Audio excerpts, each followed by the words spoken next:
Muy buenas tardes. Declara-se reaberta esta audiência pública sobre mérito, reparações e custas no caso Ramírez Escobar e outros versus Guatemala. Permito-me recordar aos oradores perante a Corte que se expressem de maneira lenta e clara para facilitar o trabalho das intérpretes.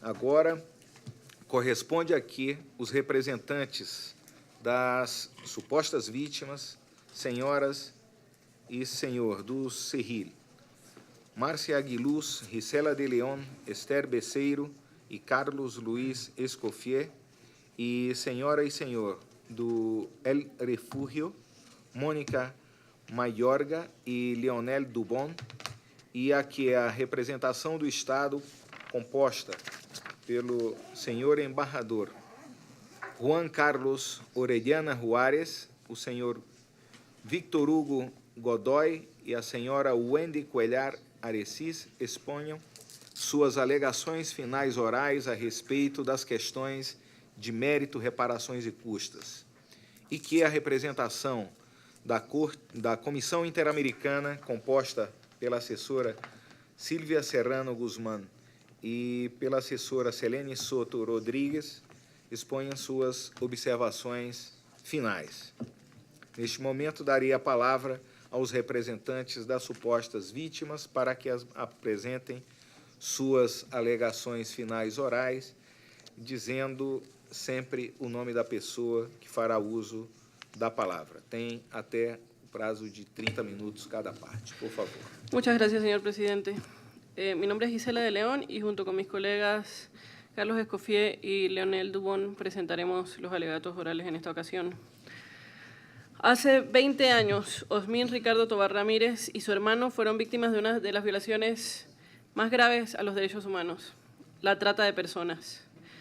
A pesar de que por su condición de niños el Estado tenía la obligación de adoptar medidas de protección especial frente a este grave fenómeno, esto no ocurrió. Este caso brinda a esta Corte la oportunidad de pronunciarse por primera vez en relación al fenómeno de la trata con fines de adopción y a las obligaciones internacionales del Estado en casos de adopción internacional. Además, le permite ordenar la adopción de medidas estructurales para que este tipo de hechos no se repitan. Nuestra presentación se estructura de la siguiente manera. Primero nos referiremos a la existencia de una práctica generalizada de adopciones ilegales en Guatemala en el momento en el que se dieron los hechos. En segundo lugar, explicaremos cómo los hechos de este caso se insertan en este contexto y cómo se configuraron las violaciones a los derechos de las víctimas. Finalmente, nos referiremos a las medidas que el Estado debe adoptar para reparar el daño causado a las víctimas y evitar la repetición de hechos similares. Esta Corte ya ha tenido la oportunidad de pronunciarse sobre las graves violaciones a los derechos humanos que se dieron durante el conflicto armado que afectó a Guatemala entre 1962 y 1996 en múltiples ocasiones. De hecho, en el caso de la masacre de las dos R's, reconoció la existencia, y cito, de un patrón de separación de niños de sus familias y de sustracción y retención ilegal de estos niños. Es allí donde encontramos el origen de las adopciones ilegales en Guatemala.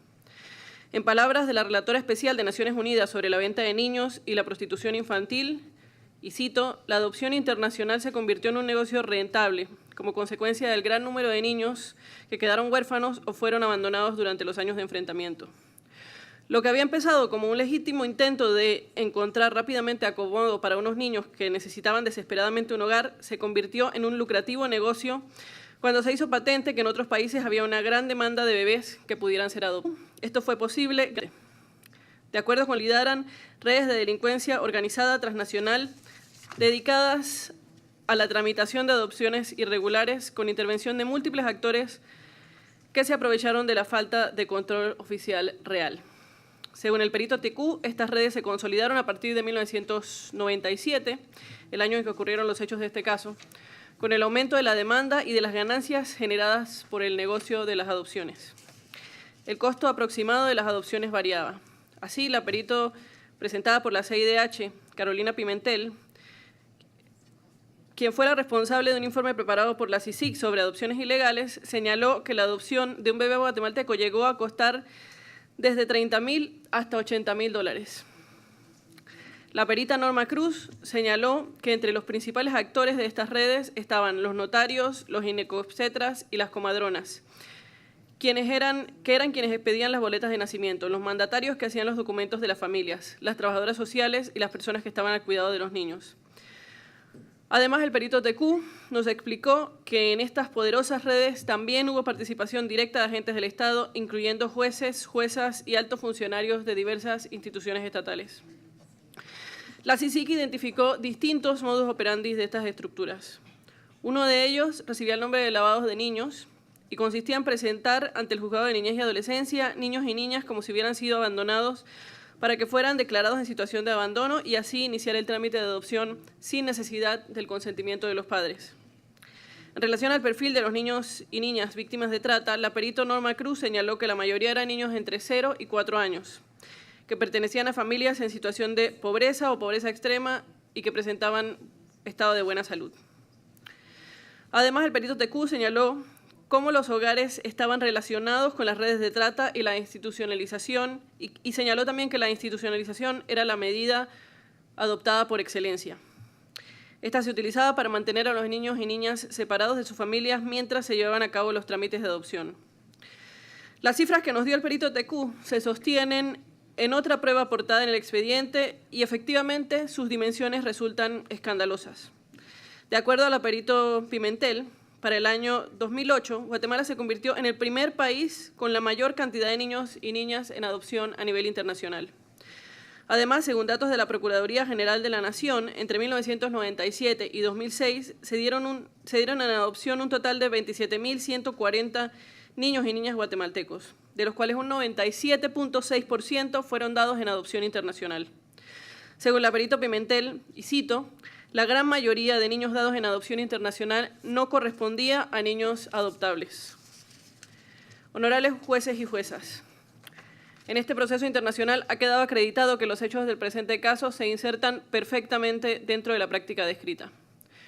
En primer lugar, Osmin Tobar Ramírez y su hermano, al momento de ser separados de su familia, tenían 7 años y 1 año y medio respectivamente. Provenían de una familia de escasos recursos y eran niños saludables. En segundo lugar, ambos fueron víctimas de la práctica denominada lavado de niños, a la que ya hemos hecho referencia. Fueron separados de su madre el 9 de enero de 1997 por supuestamente haber sido abandonados y fueron colocados inmediatamente en un albergue privado. Ambos fueron sometidos a un proceso judicial que tuvo el único fin de hacer posible su adopción. En cuarto lugar, ambos fueron sometidos a una adopción internacional por la vía notarial, inclusive en contra de la recomendación de la Procuraduría General de la Nación, que señaló que aún quedaban recursos pendientes de resolver en el proceso de abandono. Todo esto ocurrió con la participación activa de funcionarios estatales que nunca escucharon los reclamos del señor Gustavo Tobar y la señora Flor Ramírez para recuperar a sus hijos, como escuchamos del testimonio del primero de ellos. El proceso de abandono estuvo plagado de diversas irregularidades. Entre ellas, 1, nunca se llevaron a cabo exámenes médicos y psicológicos de los niños para determinar su estado de salud física o mental.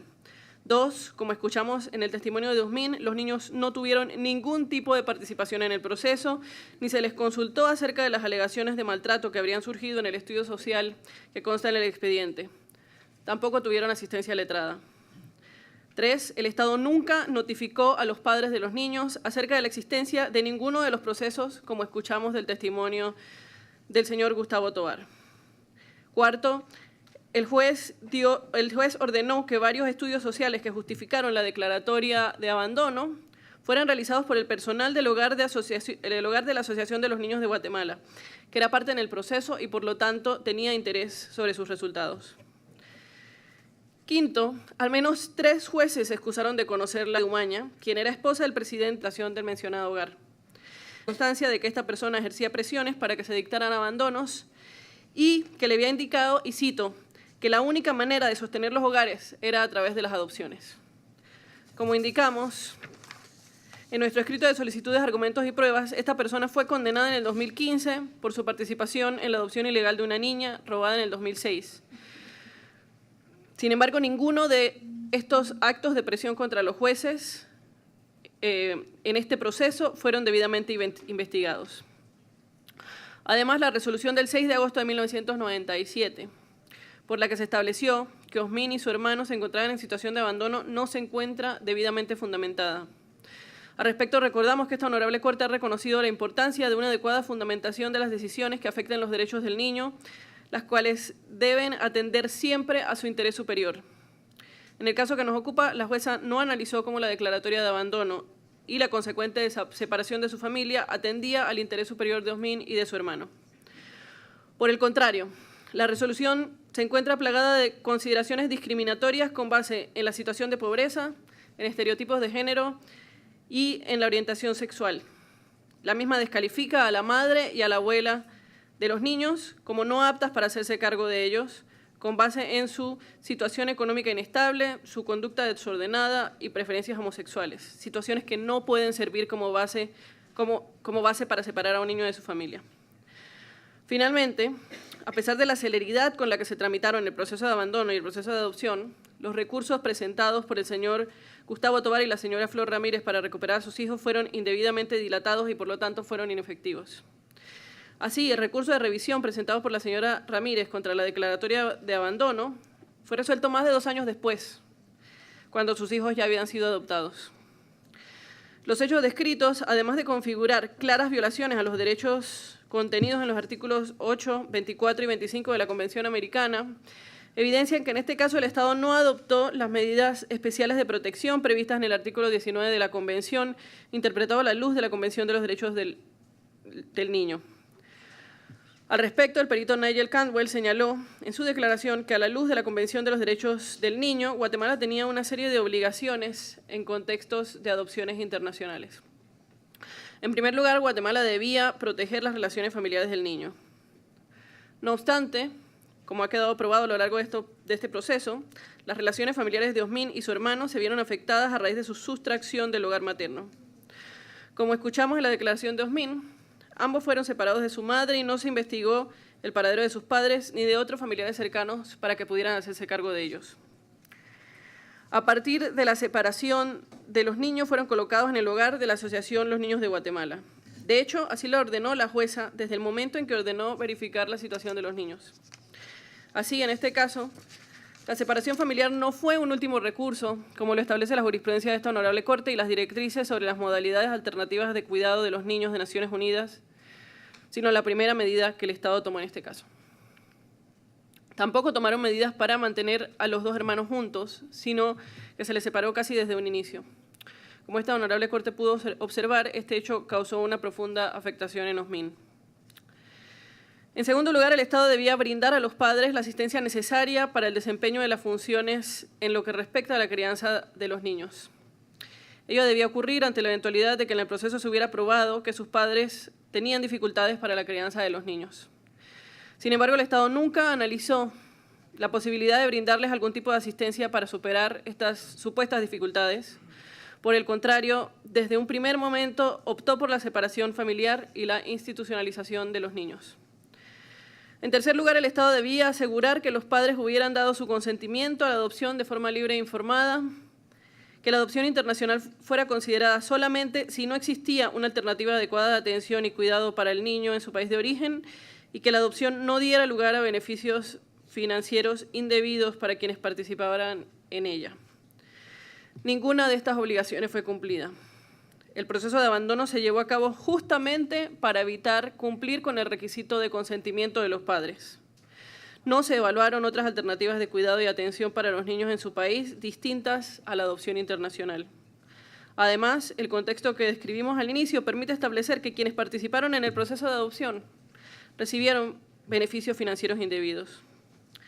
En consecuencia, el Estado no adoptó las medidas de protección especial que debía haber adoptado en este tipo de casos y, por lo tanto, es responsable internacionalmente. A continuación, paso la palabra a mi compañero Carlos Escofía para que continúe con los alegatos. Muchas gracias. Por claras violaciones al artículo 6 de la Convención, en una de sus más recientes sentencias, esta Honorable Corte tuvo la oportunidad de pronunciarse respecto al contenido del mencionado artículo 6 y consideró que este prohíbe la trata de todas las personas.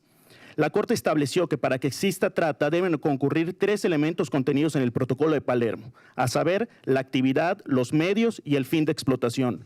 Los representantes consideramos que en el caso que nos ocupa están presentes todos estos elementos. La actividad en este caso fue la captación de los niños a través de un proceso de declaración de abandono fraudulento y su acogida en el hogar de la Asociación Los Niños de Guatemala, así como su posterior traslado a otro país en razón de la adopción internacional. En cuanto a los medios, si bien este requisito no es necesario cuando las víctimas son niños o niñas, es evidente que en este caso se cometieron actuaciones ilegales con el objetivo de propiciar las condiciones para que los niños pudieran ser dados en adopción y llevados al extranjero. En cuanto al tercer elemento, sostenemos que la adopción ilegal debe ser considerada como uno de los fines de explotación que conforman el delito de trata. En este sentido, tanto la perito Maud Devor Buquicho, relatora especial de las Naciones Unidas sobre venta de niños y prostitución infantil, como el perito Nigel Candwell, concurren con esta posición.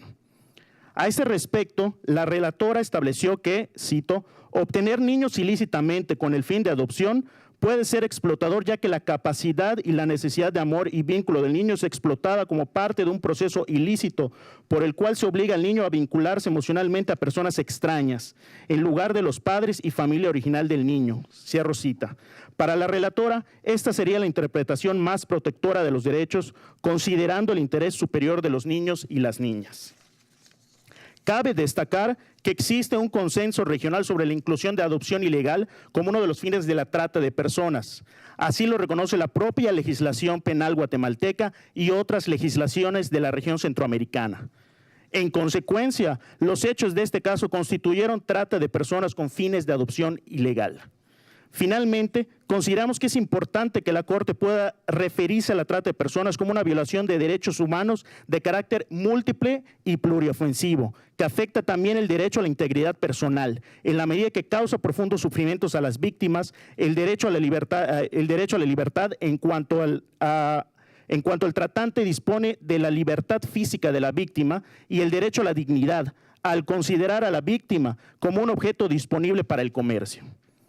Como hemos señalado, este caso brinda a la Honorable Corte la oportunidad de avanzar en importantes desarrollos jurisprudenciales para lograr una mayor protección de los niños y las niñas en el continente y particularmente en Guatemala. Sin embargo, esto por sí solo no es suficiente. Si se quiere impactar en el contexto guatemalteco y en la situación actual que fue ampliamente descrita por el perito Tecú, es fundamental que se dicten medidas que permitan reparar el daño causado a las víctimas y garantizar que se contribuya a que hechos de esta naturaleza no vuelvan a ocurrir. En este sentido, una primera medida que solicitamos a la Honorable Corte es que se ordene a Guatemala la creación de una comisión de búsqueda de niños y niñas víctimas de la trata con fines de adopción. Esto es importante porque este caso no es aislado.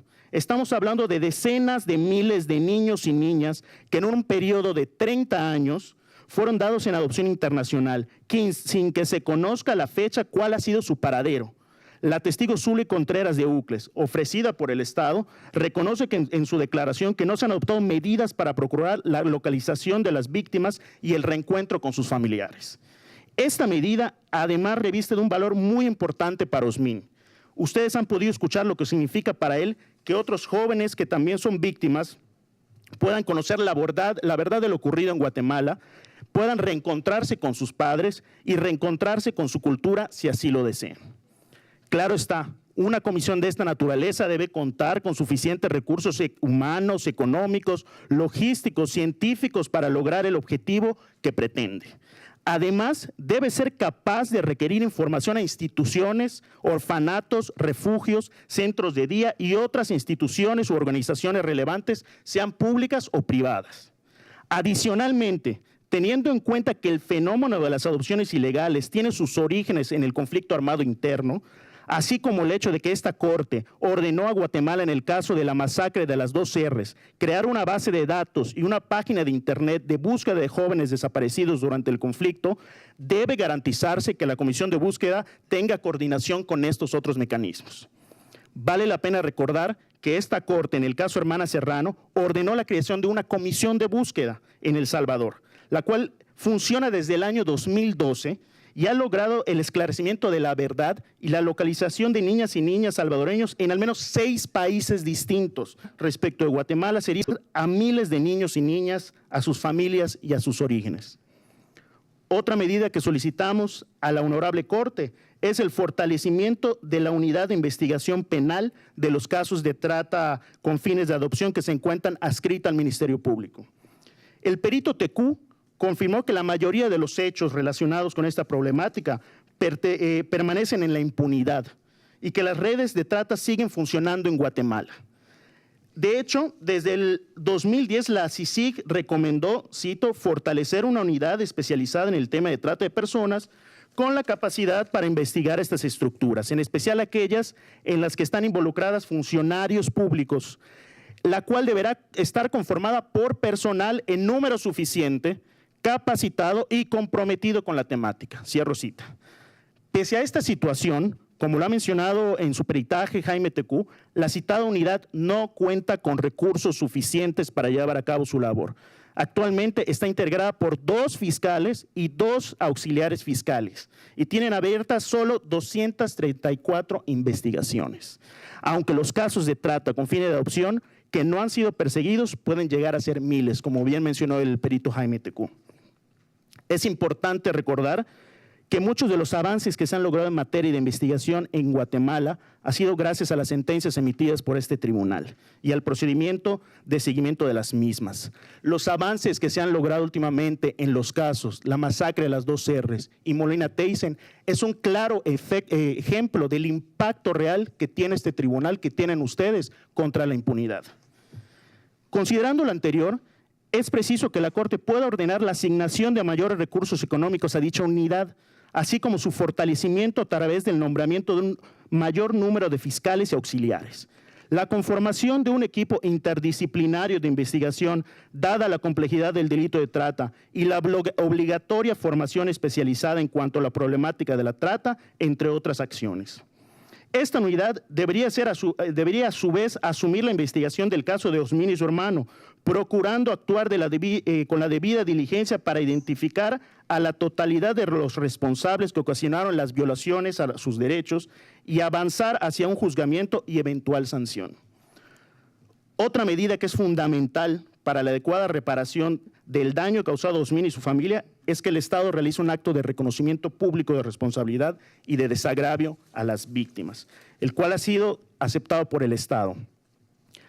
La aceptación de responsabilidad incluida en la contestación del Estado no es suficiente, pues se limitó a reconocer que la legislación que existía facilitaba la trata de personas, pero no reconoció los hechos del caso ni el involucramiento directo de agentes del Estado que hemos demostrado. Además, la actitud del Estado durante esta audiencia no se condice con ese reconocimiento. Cedo la palabra a mi colega León Dubón.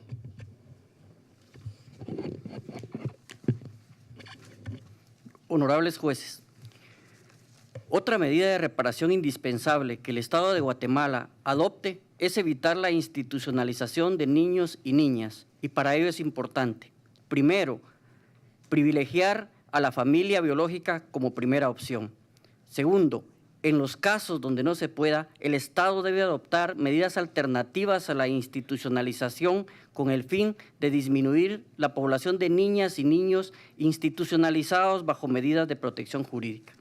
Como bien lo ha indicado el perito Jaime TQ, durante la época de los hechos existía en Guatemala una práctica generalizada de institucionalizar niños y niñas en situación de riesgo como la primera opción de parte de las autoridades de niñez.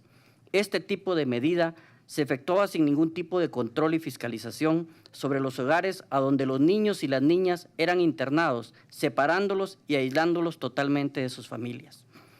La ausencia de un sistema articulado de protección que garantizara la adecuada supervisión permitía que la institucionalización de la niñez constituyera un engranaje esencial en las redes de trata, ya que, haciendo uso del mismo sistema, se proveían de niños y niñas para adopciones irregulares.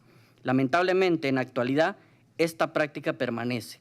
El Fondo de Naciones Unidas para la Infancia, UNICEF, la Comisión Internacional contra la Impunidad, CICIG, e incluso el propio Consejo Nacional de Adopciones, CNA, han reconocido que Pese a que la legislación actual establece que la institucionalización de niños y niñas y adolescentes debe considerarse como último recurso, en la práctica sigue siendo el recurso más utilizado por los funcionarios del sistema de protección jurídico.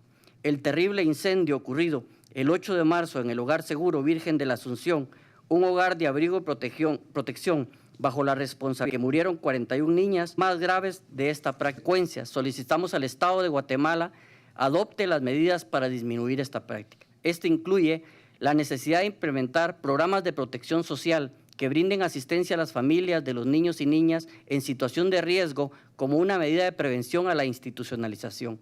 Por otro lado, debe ordenarse reducir la población de niños, niñas y adolescentes institucionalizados, tanto en centros estatales como privados, siguiendo las buenas prácticas implementadas en otros países que han logrado ser exitosas. Señores jueces, en el caso que hoy nos reúne, lamentablemente el Estado le ha fallado a Osmin, a su hermano y a sus padres. Ningún niño, bajo ninguna circunstancia, como las expuestas repetidamente por los testimonios, debiera ser separado de sus padres. Sin embargo, lamentablemente, a través de la institucionalización se sigue separando niños y niñas de sus padres. A pesar de los esfuerzos de implementación de nuevas normativas, como la Ley de Protección Integral y la Ley de Adopciones, es necesario que el Estado fortalezca su sistema de protección para seguir evitando la institucionalización de niñas y niños. Muchas gracias.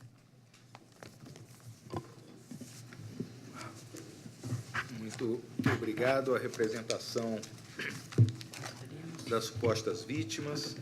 Darei agora a palavra à representação do Estado para que apresentem suas alegações finais orais, igualmente pelo prazo máximo de 30 minutos, por favor. Honorables jueces de la Corte Interamericana de Derechos Humanos, ilustres representantes de la Comisión Interamericana de Derechos Humanos, distinguidos representantes de las víctimas, a todos ustedes, muy buenas tardes.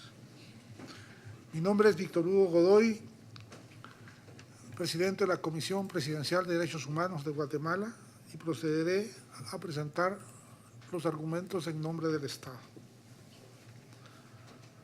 Como es de su conocimiento, el presente caso se ha sometido a la jurisdicción contenciosa de esta honorable Corte con el objeto que se declare la responsabilidad internacional del Estado respecto de las violaciones a derechos humanos protegidos en el artículo 5, integridad personal, 7, libertad personal, 8, garantías judiciales, 11, protección a la honra y dignidad, 17, protección a la familia, 18, protección al nombre, 19, derechos del niño y 25, protección judicial, todos de la Convención Americana sobre Derechos Humanos en relación a los artículos 1.1 y 2 del mismo instrumento internacional, en perjuicio de Osmin Ricardo Tovar Ramírez, J.R., Flor de María Ramírez Escobar y Gustavo Tovar Fajardo.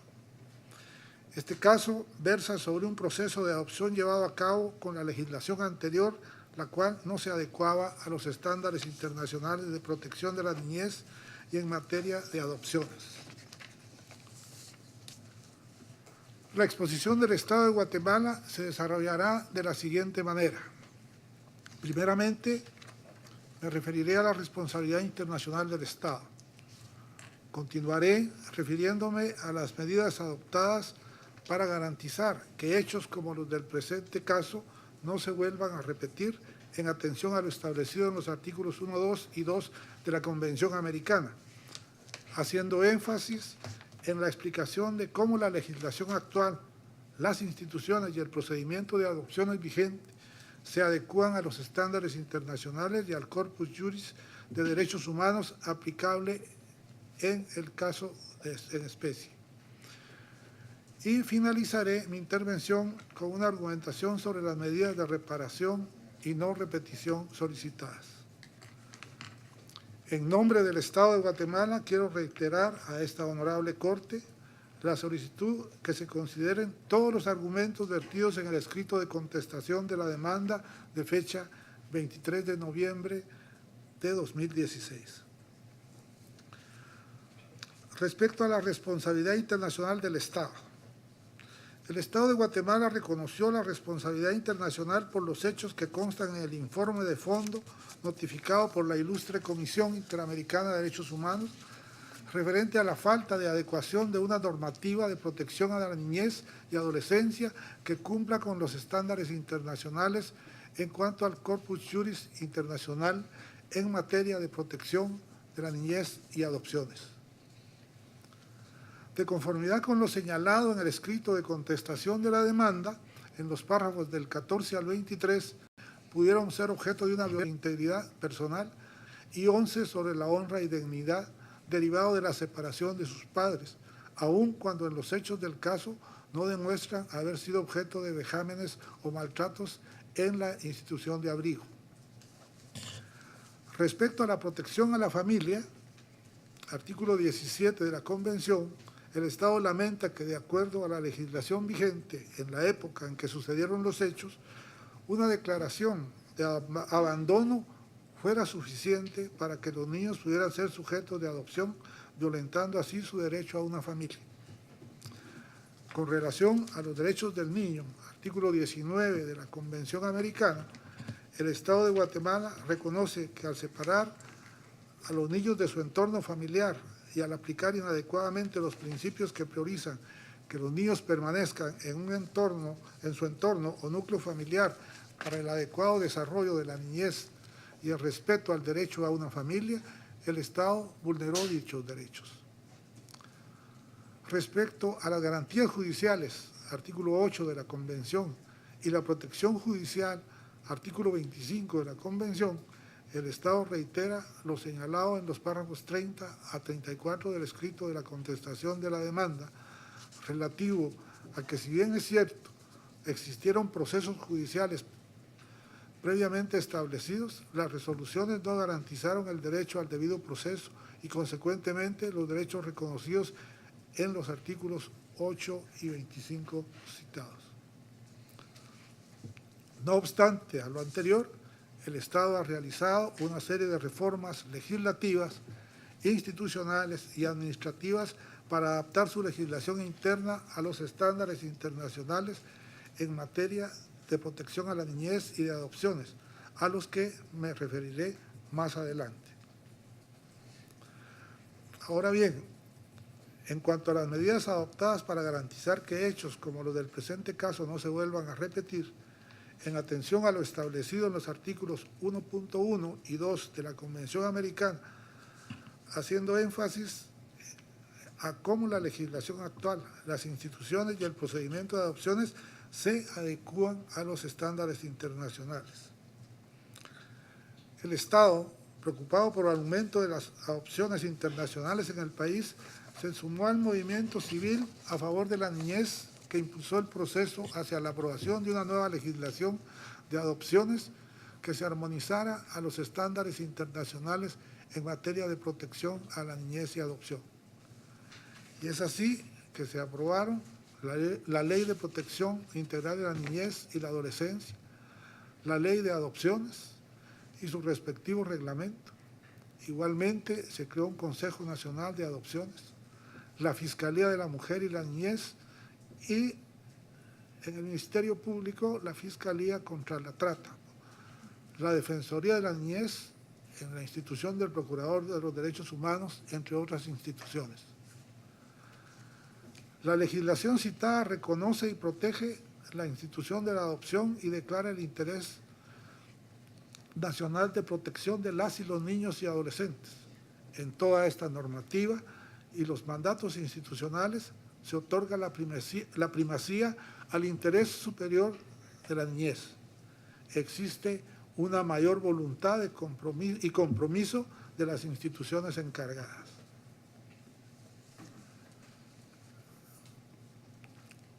Las etapas actuales del proceso de adopciones, para adecuarse a los estándares internacionales, contempla 3 etapas. La primera es una etapa de protección a cargo del organismo judicial.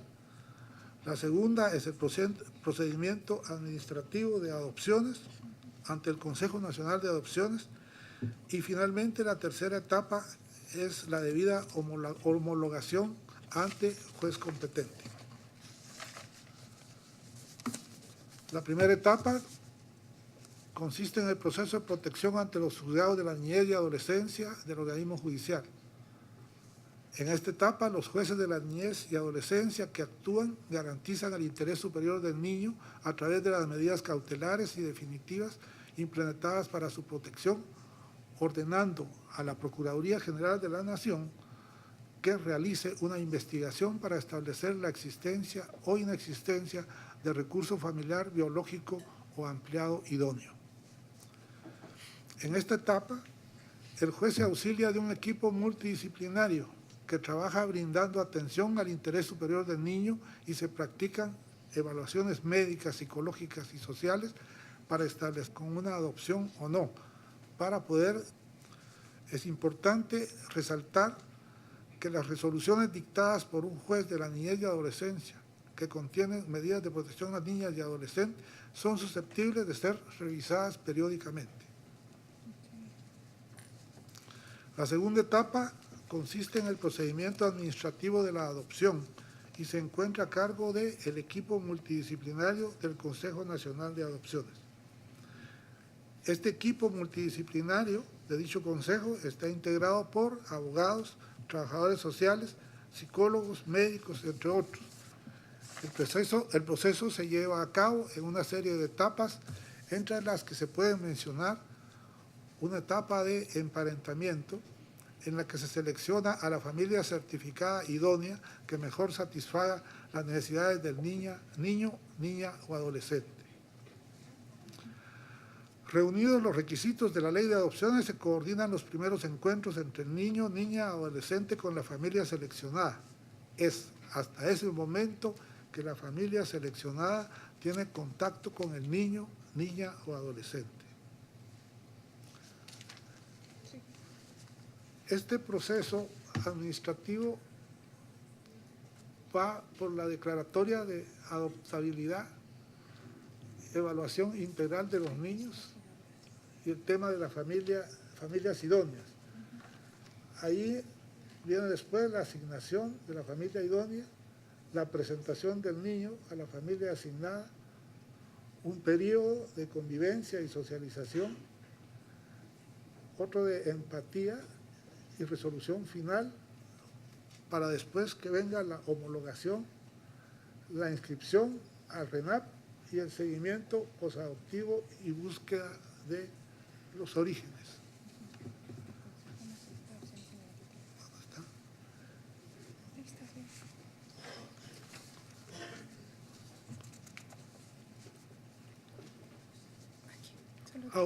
Aunado a lo anterior, la ley de adopciones regula que una vez concluido el procedimiento posadoptivo, el cual contiene una duración de 2 años. A lo largo del proceso de adopción se toma en cuenta la opinión del niño, niña o adolescente y es recibida por un psicólogo o un trabajador social del equipo multidisciplinario, y esa opinión se orienta hacia la construcción de un plan de vida.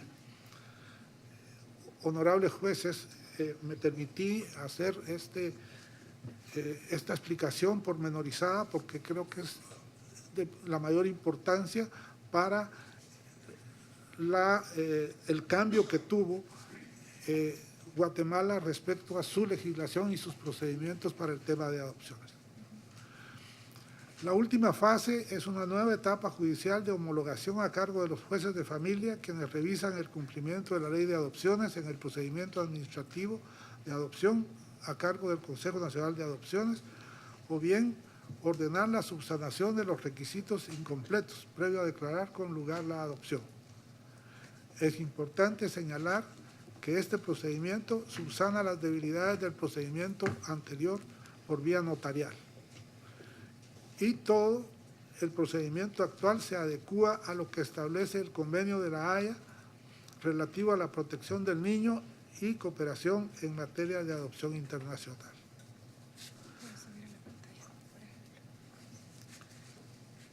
El procedimiento de adopción vigente inicia con la declaratoria de adoptabilidad. El Consejo Nacional de Adopciones selecciona la familia idónea para cada niño, prevalece el interés superior del niño y la preservación del niño en su familia biológica, subsidiariamente la adopción nacional y por último la adopción internacional. De hecho, como ya lo dijo el perito, las adopciones internacionales prácticamente están paralizadas en Guatemala, en el sistema anterior, y a pesar de que hay países que eran recipiendarios de niños y niñas guatemaltecas que presionan para que se liberalice de nuevo este tema de las adopciones. Como pueden observar, honorables jueces, quiero reiterar que en materia de adopciones ha adoptado el Estado de Guatemala, garantiza, mediante la adecuación de su legislación y sus procedimientos, los estándares internacionales, particularmente con las obligaciones que emanan para el Estado de la Convención Americana sobre Derechos Humanos en su artículo 2, la Convención sobre Derechos del Niño y el no está abierto el proceso de adopciones internacionales para garantizar el interés superior de la niñez dentro de su propio contexto nacional.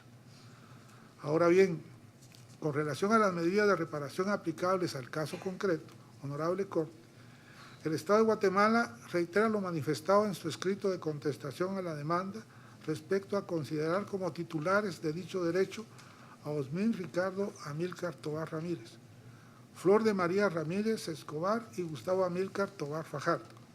Estos dos únicamente si se desprende de los hechos que tenga por probados este alto tribunal que efectivamente se causó un daño que deba ser reparado conforme a los estándares internacionales.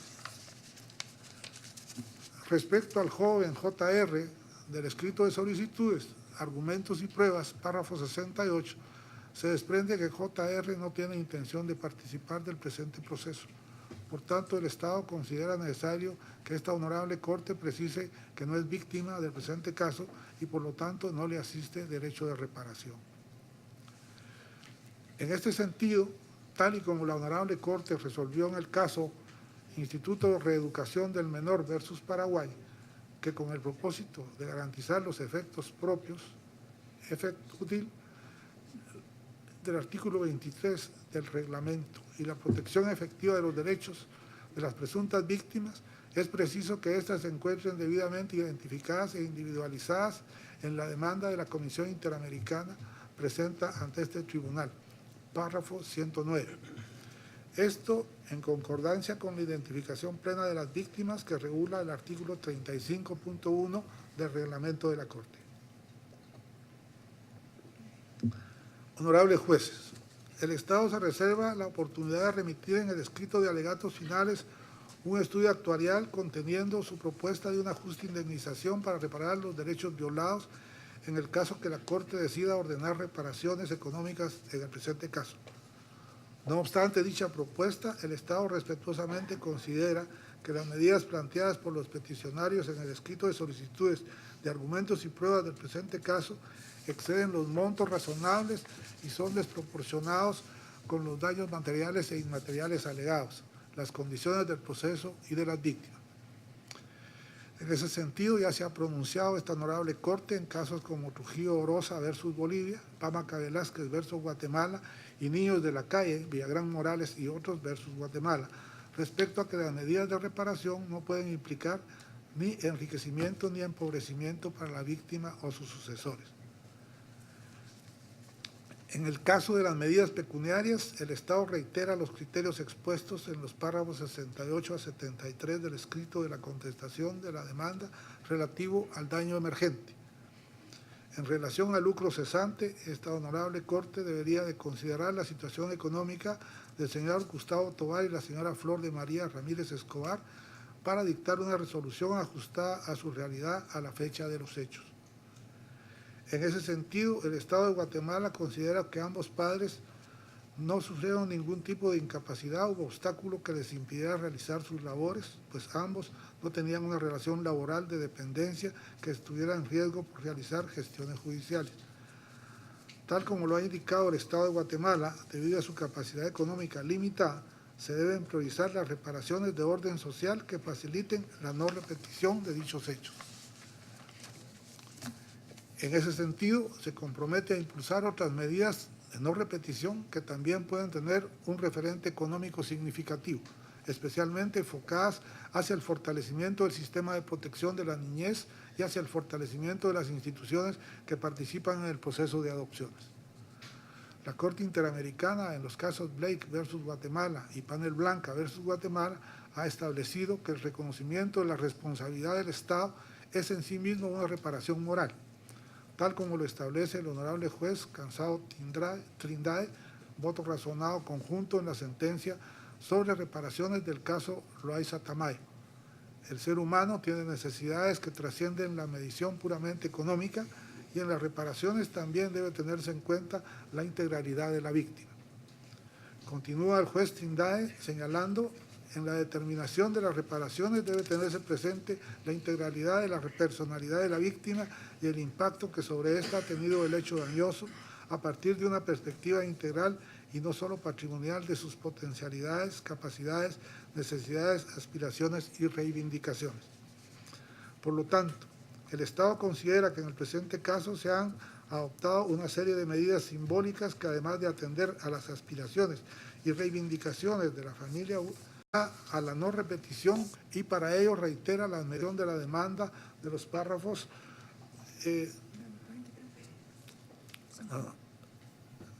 58 al 67.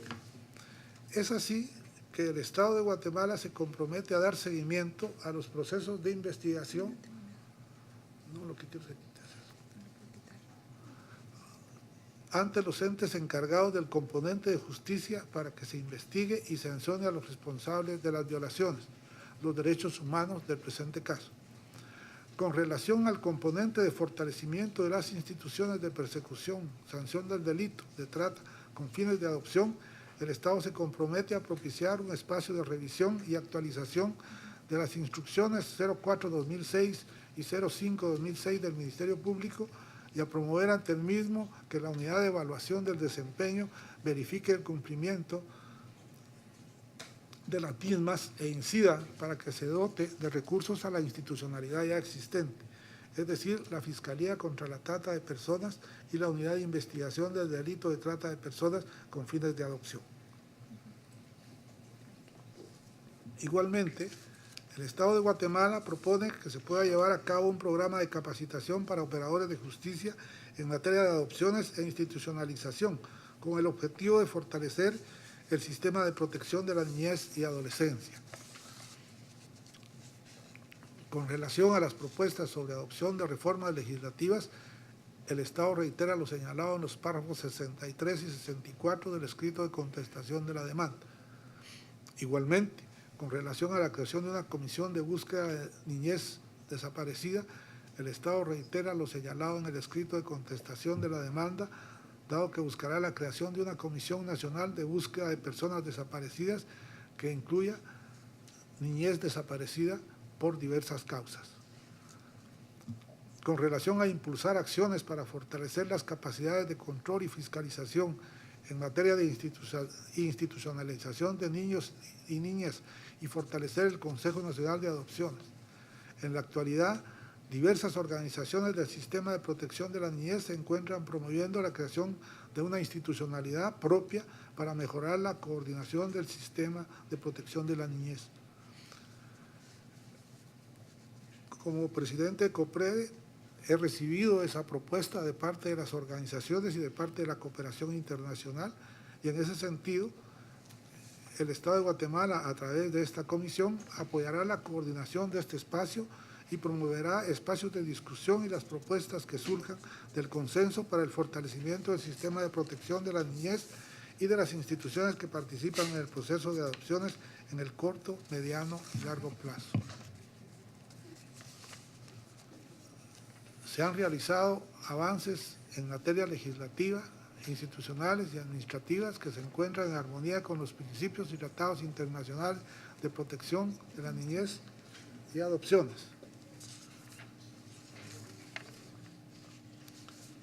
A título de conclusión, el Estado de Guatemala, tomando en cuenta las falencias en el procedimiento de adopciones vigentes al momento de los hechos del presente caso, desea focalizar las reparaciones hacia aspectos más sociales de garantías de no repetición a través de medidas tendientes a fortalecer este sistema. Petitorio. El Estado de Guatemala, con base en los argumentos y fundamentos expuestos, respetuosamente solicita a la Honorable Corte Interamericana de Derechos Humanos considerar que el Estado ha reconocido la responsabilidad internacional por los hechos ocurridos en el presente caso.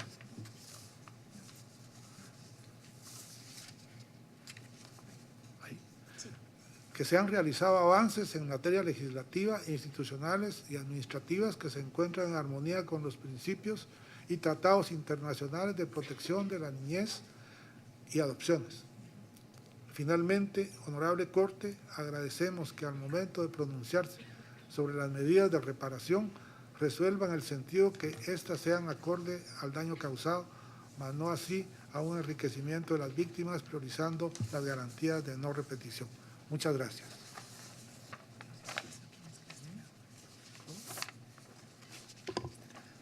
Muito obrigado à representação do Estado, doutor Vitor Hugo Godoy.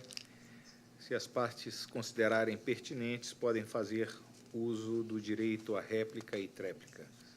Por favor, com a palavra, a representação das supostas vítimas. Muchas gracias, señor presidente. Marcia Aguiluz. Los hechos y por lo tanto, respecto de todos los hechos acaecidos en este caso y además, como lo ha dicho la Corte en otros casos, un reconocimiento de responsabilidad tiene que ser coherente también con las medidas de reparación que se aceptan o que el Estado está dispuesto a realizar. Y lamentablemente en este caso, este reconocimiento que dice el Estado señalar no es coherente con la actitud que mantuvo el Estado en esta audiencia, en donde nuevamente, como lo ha hecho a lo largo de todo el proceso de litigio, revictimiza a don Gustavo en este caso, prácticamente planteando preguntas que lo responsabilizan por estas actuaciones ilegales que realizaron diversos funcionarios estatales. Pero además, si observamos las reparaciones y los compromisos del Estado, de ninguna forma estas reparaciones que el Estado menciona pueden considerarse verdaderamente reparadores para las víctimas, ni mucho menos suficientemente claras para abordar la magnitud del contexto de las adopciones irregulares del fenómeno de la trata en Guatemala. El Estado dice que se compromete a acompañar a Rico para que le otorguen una beca dentro del sistema público. El Estado rechaza dar atención médica a los padres pese a las graves afectaciones que los padres han tenido. El Estado dice que se compromete a trasladar al fiscal general la solicitud para fortalecer la unidad. Pero estos compromisos son prácticamente simbólicos y para un caso con las magnitudes que tiene el caso que se ha planteado ante esta Corte, realmente no hay coherencia entre ese decir, reconocer y las acciones que se están planteando. Que promover, menciona ahora el Estado la propuesta de una ley de personas desaparecidas en Guatemala. Esta ley es la propuesta 3590, es una propuesta que está en el Congreso de la República desde el 2006. Y que tiene que ver con las miles de personas desaparecidas en Guatemala en el contexto de conflicto armado. Entonces, desde el 2006 ha sido imposible aprobar esa ley. Y ahora el Estado viene y dice que se compromete a promover espacios de discusión respecto de una situación que además, si bien es cierto, tiene sus orígenes en el conflicto armado, se trata de un fenómeno muy particular de comercialización de niños y niñas durante un periodo de 30 años. Entonces, somos muy enfáticos en señalar que, por supuesto, que saludamos una actitud del Estado que atienda el reconocimiento, pero que eso es absolutamente incoherente con lo que por escrito y con lo que ahora el señor representante del Estado viene a expresar ante esta Corte. Por otra parte, señala una serie de reformas que mi compañero Leonel va a profundizar, pero quiero señalar, de estas reformas que se han señalado, hay una Fiscalía contra la Trata, pero resulta que la impunidad respecto a este tipo de casos es prácticamente del 100%. Por supuesto que se ha reconocido que las adopciones internacionales se paralizaron en Guatemala, pero bien nos decía el perito TQ que existen problemas con la declaratoria de adoptabilidad. todavía hay niños y niñas que están en riesgo en Guatemala porque las facilidades o las inconsistencias respecto de este tipo de declaraciones podrían hacer que muy fácilmente niños y niñas que no requieren ser dados en adopción puedan entrar al sistema de adopción. Y acá debo señalar, y en nuestro escrito está claramente, posterior a la adopción de la ley, se han encontrado casos donde niños adoptables se ha constatado la existencia de prueba de ADN negativas, de identidades falsas de presuntas madres biológicas, de un muestreo de 153 casos de niños y niñas dadas en adopción. El 78% de estos casos se determinó que habían sido dados en contra de lo establecido en la Ley de Adopciones y el Convenio de La Haya. Me refiero a hechos posteriores a la Ley de Adopciones. Entonces, claramente esta legislación, por supuesto que es positiva, pero no ha logrado revertir la situación, las irregularidades y mucho menos está logrando la protección para niños y niñas en Guatemala de manera que esto no vuelva a ocurrir. Gracias, honorables jueces. En referencia a lo que dice el representante del Estado, que si bien es cierto han existido importantes modificaciones a la normativa o la legislación guatemalteca, vale la pena recordar que la aprobación de la Ley de Protección Integral fue en el año 2003. De 2003 al 2007, cuando se paran las adopciones, ya estaba en funcionamiento este sistema llamado Nuevo Sistema de Protección de la Niñez y de la Adolescencia. Sin embargo, es en este periodo donde mucho de la lucha de don Gustavo Tovar también se siguió dando. Esto quiere decir que desafortunadamente, aunque se aprueban nuevas normativas, y hago énfasis en las dos mencionadas por el representante del Estado, la Ley de Protección Integral y la Ley de Adopciones, el perito Jaime Tecú en su declaración indica que si bien es cierto, la Ley de Adopciones paró las adopciones internacionales, cuando son 10 años de que las adopciones internacionales no están en vigencia en Guatemala.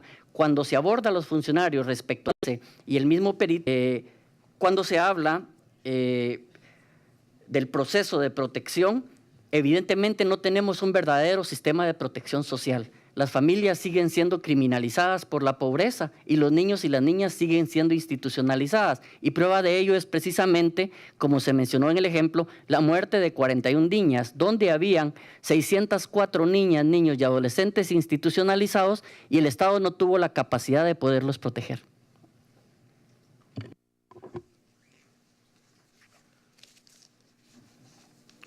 Muito obrigado. A senhora Márcia Aguiluz e o senhor Leonel Dubon. Passo a palavra para tréplica à representação do Estado. Por favor. Señor presidente, honorables jueces,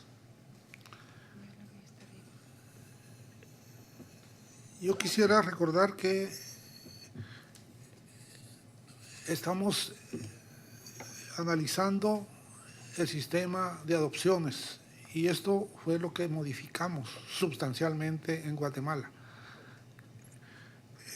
El tema de la adopción por la vía notarial y el tema de la adopción internacional, que prácticamente fueron los que crearon el problema. Todavía tenemos pendiente, y ustedes lo saben porque acaban de estar allá en mi país, el tema de la protección integral de la niñez. Y eso lo estamos también resolviendo, tratando de buscar cómo a la niñez no se le institucionaliza, porque ahora no se le está llevando a otro país. ¿Por qué? Porque prácticamente está cerrado el tema de las adopciones internacionales. Entonces, en ese sentido, nosotros creemos que ese que era el principal problema, es decir, lo resolvimos, pero no hemos resuelto todavía el tema de la protección integral de la niñez. El Movimiento por la Niñez y la propia cooperación internacional han presentado una nueva propuesta para modificar estas condiciones y nosotros estamos en la mejor disposición de hacerlo. Entonces, y de acompañar esta cuestión. Esa es una cosa. Lo otro, cuando el Estado está diciendo que va a buscar una comisión de niñez desaparecida, no estamos hablando de la ley. Es decir, ya vimos que en el Congreso es una cuestión difícil. Estamos hablando de la institucionalidad. estamos hablando de involucrar a instituciones que tienen información y cómo articular esta información para poder saber el paradero de miles de niños. No solo del tema de la guerra, sino ahora del tema de la migración o del tema de la propia trata. Pero esto no estoy hablando de la ley que está en el Congreso, sino que estoy hablando de cómo articular la institucionalidad del Estado para crear esta comisión que por lo menos nos permita determinar el paradero de nuestros niños, niñas y adolescentes.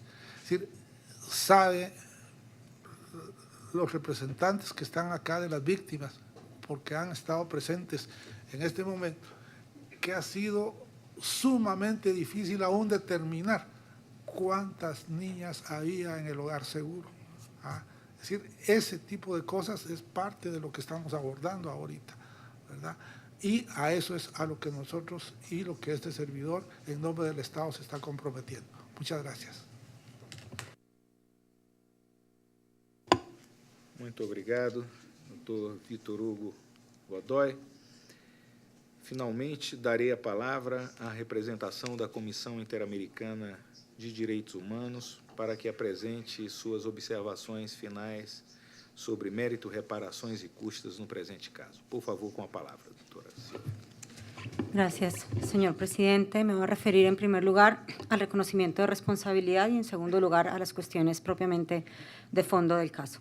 Sobre el reconocimiento de responsabilidad, la Comisión observa que el planteamiento del Estado en la audiencia fue idéntico al planteamiento en la contestación, por lo que reiteramos la posición formulada por escrito y que se relaciona con las formulaciones condicionales respecto de las violaciones de algunos artículos, con la exclusión de los padres respecto de algunas violaciones y con algunos problemas en las descripciones fácticas de la contestación que no responden a las pretensiones de la CIDH por tres razones: porque no incorporan la totalidad de los hechos, porque limita el contexto a un problema normativo ya superado y porque contiene afirmaciones problemáticas que podrían restar el efecto reparador respecto de los padres de los hermanos Ramírez.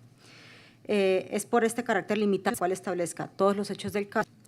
Antes de entrar en las violaciones concretas encontradas por la Comisión, quisiera formular algunas consideraciones generales sobre el Corpus Juris Internacional y los estándares aplicables en este caso.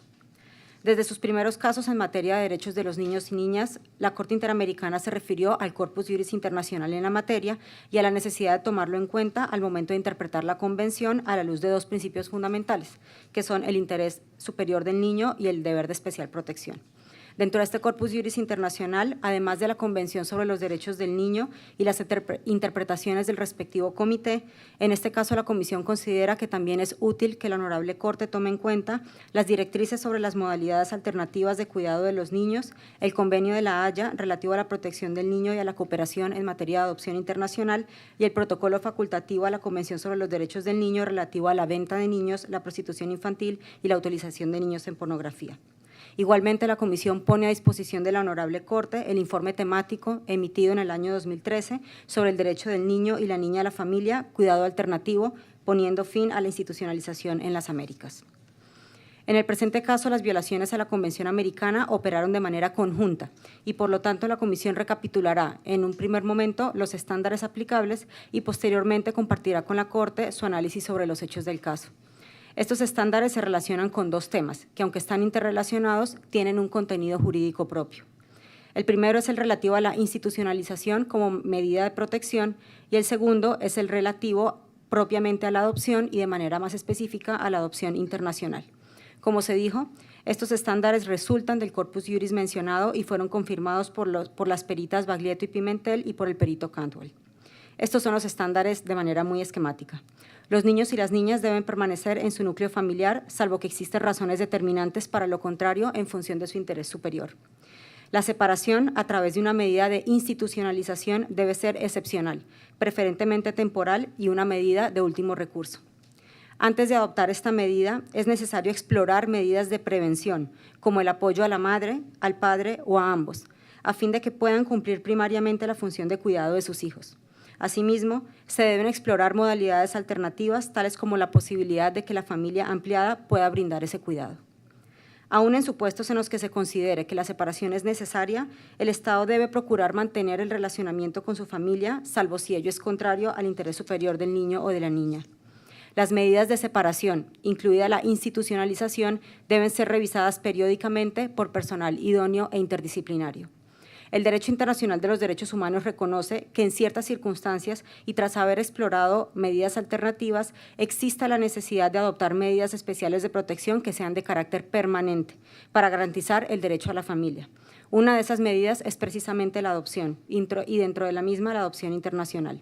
Esta última institución, de ser procedente conforme al interés superior del niño, debe responder a las siguientes salvaguardas. La primera, debe existir una declaratoria de adoptabilidad conforme al interés superior del niño o la niña a través de procedimientos idóneos, tras haber explorado las alternativas de cuidado por parte del padre o la madre o de la familia ampliada y tras haber verificado que el padre y la madre han dado un consentimiento libre e informado. El niño o la niña en cuestión debe ser escuchado y su opinión debe ser valorada conforme a su edad y madurez.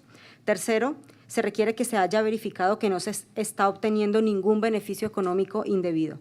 Y cuarto, que se ha dado prioridad, antes de disponer la adopción internacional, a la adopción en el seno de su comunidad y país de origen. Con estos estándares voy a pasar al análisis que efectuó la Comisión sobre los hechos del presente caso. Los hechos del caso se pueden agrupar en 4. La institucionalización, la declaratoria judicial del estado de abandono, el trámite notarial de adopción internacional y los recursos judiciales de revisión. Antes de entrar en cada uno de estos momentos, la Comisión destaca 2 problemas que estuvieron presentes en toda la actuación del Estado con relación a los niños Ramírez. El primero es que Osmin Ricardo, quien tenía 7 años de edad, no fue escuchado en ninguno de los procedimientos, ni para la institucionalización, ni para la declaratoria de abandono, ni para la adopción internacional. Y por lo tanto, su opinión no estuvo presente ni fue valorada en ninguna de estas instancias. Y el segundo problema estructural que informó toda la actuación del Estado es que en ninguno de los 3 momentos se exploraron seria, diligente e imparcialmente medidas de apoyo para la señora Flor Ramírez, ni alternativas a la institucionalización y posterior adopción internacional, incluyendo la posibilidad de cuidado por parte del padre de uno de los niños, el señor Gustavo Tovar, o por parte de la familia ampliada de los hermanos. Con estas 2 cuestiones generales que afectaron toda la actuación del Estado, voy a pasar a referirme a cada uno de los 4 momentos. El primero es de la decisión de institucionalización.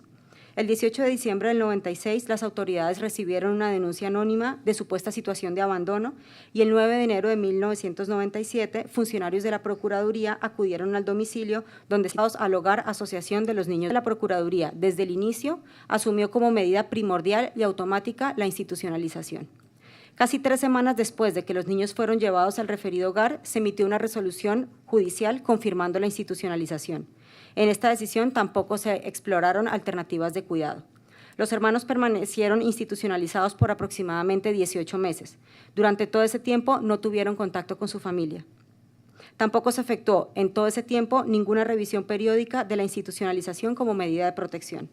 No se cuenta con ninguna información en el expediente que indique que el hogar asociación, no obstante tratarse de una entidad privada supuestamente dedicada a la protección de niños y niñas, fuera objeto de fiscalización alguna por parte del Estado. Paso al segundo momento de los hechos del presente caso, que tienen que ver con la declaratoria del estado de abandono. Además de los problemas generales referidos arriba, se destacan las siguientes falencias e irregularidades adicionales. Aunque la señora Flor Ramírez se apersonó el mismo día del retiro de los niños a su domicilio, en ningún momento del procedimiento se le dio seguimiento diligente a la versión aportada por ella sobre el hecho de haber dejado a sus hijos bajo el cuidado de una vecina mientras podía acudir a trabajar. La autoridad judicial a cargo delegó la realización de los estudios sociales sobre el ambiente familiar de los niños precisamente a la institución privada en la cual fueron colocados.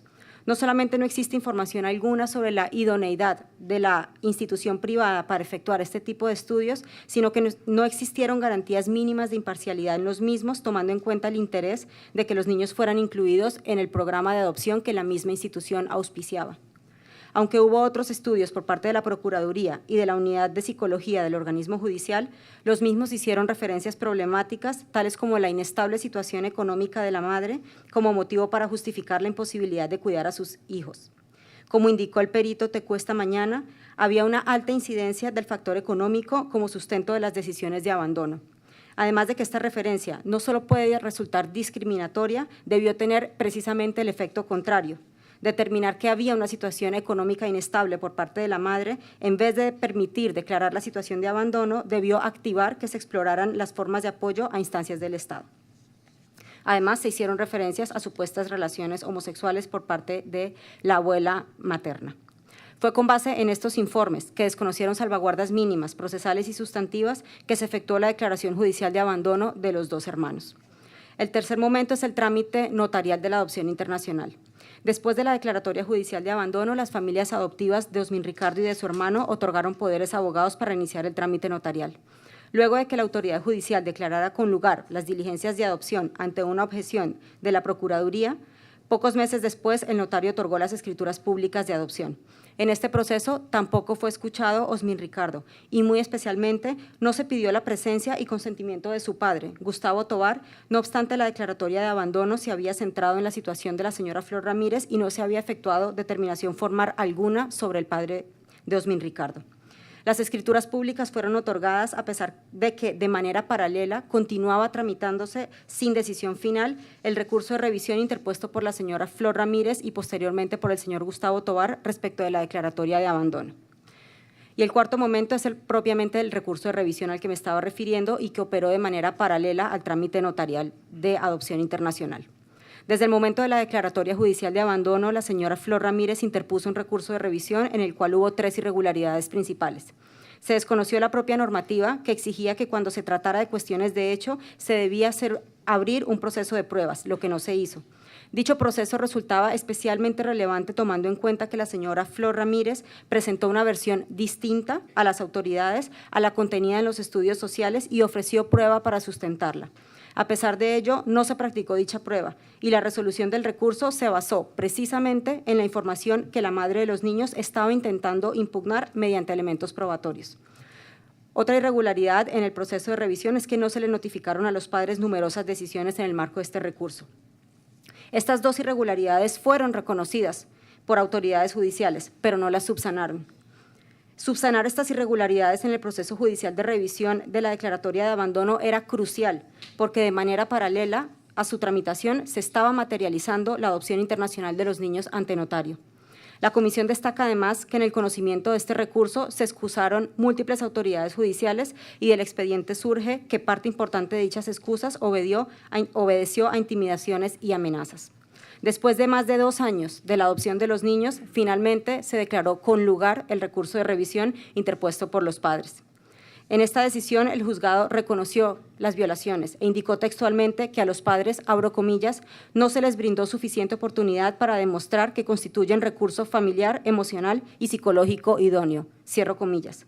De este judicial no se adoptaron para lograr la comparecencia de las familias adoptivas y aunque manifestó su disposición de asumir dichas cargas económicas, se archivó el expediente, permitiendo la consolidación definitiva y los efectos permanentes de todas las violaciones de los derechos de los niños Ramírez, de la señora Ramírez y del señor Tovar. Voy a pasar a referirme en el último momento a las reparaciones con algunas consideraciones muy breves, sin perjuicio de las que se puedan profundizar por escrito. Y quisiera referirme en un primer momento, desde la perspectiva del orden público interamericano, a las reparaciones ofrecidas por el Estado, tanto por escrito como en esta audiencia.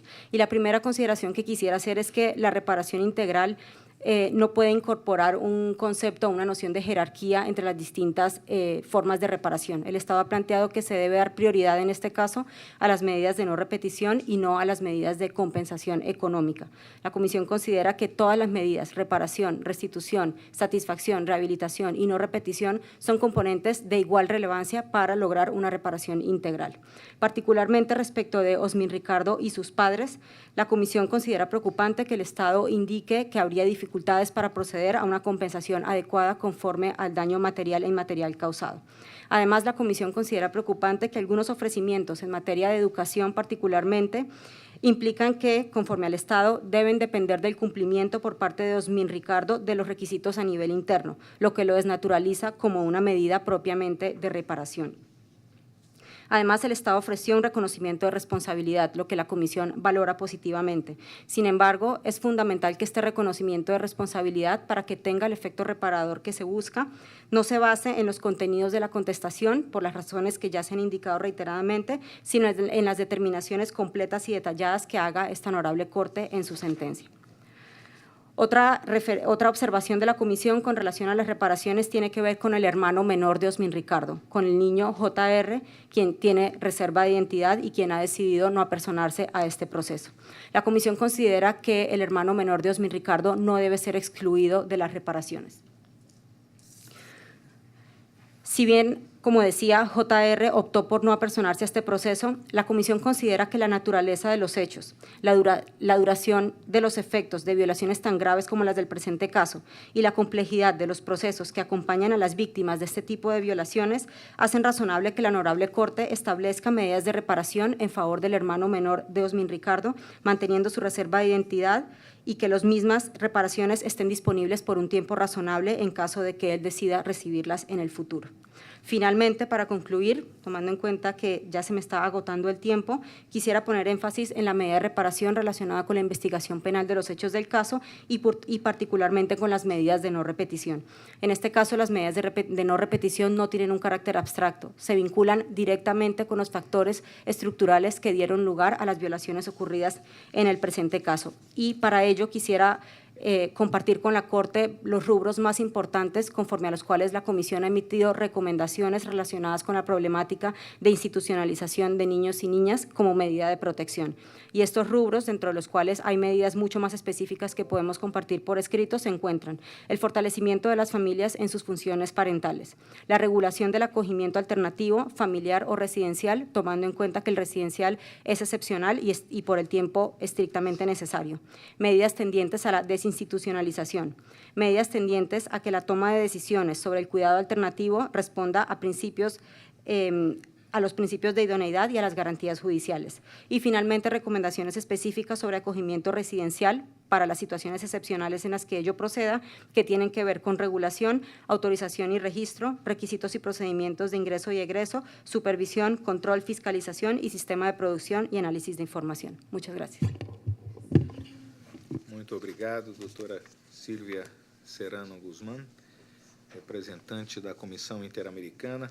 Agora pergunto aos juízes e juízas se pretendem fazer perguntas. Juiz Patrício Pazminho Freire. Com a palavra. Gracias, señor presidente. Para los representantes del Honorable Estado de Guatemala, me ha quedado claro que hay una normativa aprobada y vigente. ¿Cuál ha sido la lectura de haberla de cuando han presentado la rendición anual de cuentas en el sistema de Naciones Unidas? Ustedes fueron observados en ese sistema, conforme consta en el expediente, por falta y omisión legislativa. ¿Ha habido alguna revisión, una lectura de la Comisión de Naciones Unidas que emitió el informe negativo? Seguramente han justificado. De hecho, señor juez, el último informe, digamos, que nosotros tenemos es un informe donde todavía no se medía el impacto que había tenido esta normativa. Entonces, yo no les sabría decir si hay una calificación, pero lo que sí les sé decir es que esta normativa evitó el tema de la adopción internacional en Guatemala. Ya, pero en todo caso, en la esfera del sistema sigue perviviendo esas observaciones anteriores. Sí. Ya, gracias. En relación a lo que aquí se ha manifestado, y es que ha habido algunas acciones, no se ha logrado precisar el número, pero denuncias, causas y trámites judiciales que se iniciaron en la época de los hechos.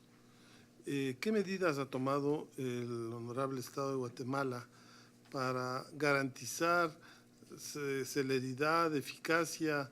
¿Qué medidas administrativas ha adoptado para que, conforme aquí se ha señalado, no persista una impunidad en aquellos delitos que se han denunciado con relación a este tipo de prácticas?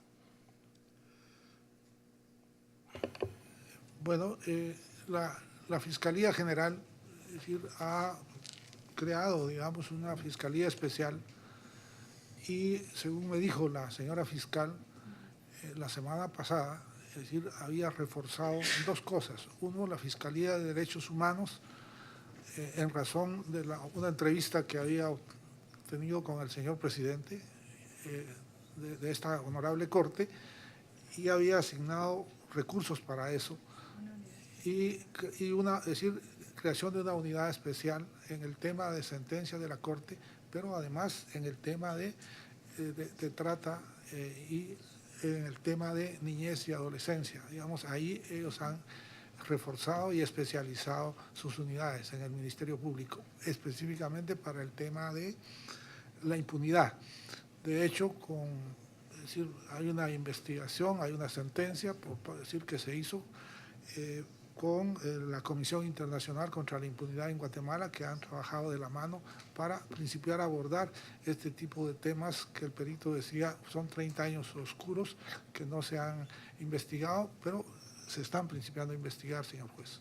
Es decir, hay voluntad manifiesta del Estado para no dejar en la impunidad oscuro etapa de la historia y evitar que quede en la impunidad y sin sanciones, aunque se estén iniciando investigaciones, pero habría la voluntad manifiesta. Yo diría que hay voluntad manifiesta del Estado de abordar este tipo de impunidad que se generó en el pasado. Gracias, señor. Gracias, señor presidente. Muito obrigado, juiz Patrício Pazminha, juiz Raul Safaroni, juiz Elizabeth Ódio Benito, juiz Humberto Sierra Porto. Por favor. Simplemente para precisión, entonces el reconocimiento que ustedes hacen no implica la posibilidad de reconocer responsabilidad por los hechos del hermano de nuestra presunta víctima de hoy. Nosotros consideramos que él renunció a ser parte de este caso, únicamente, ¿verdad? Y eso es lo que nosotros estamos diciendo, ¿verdad?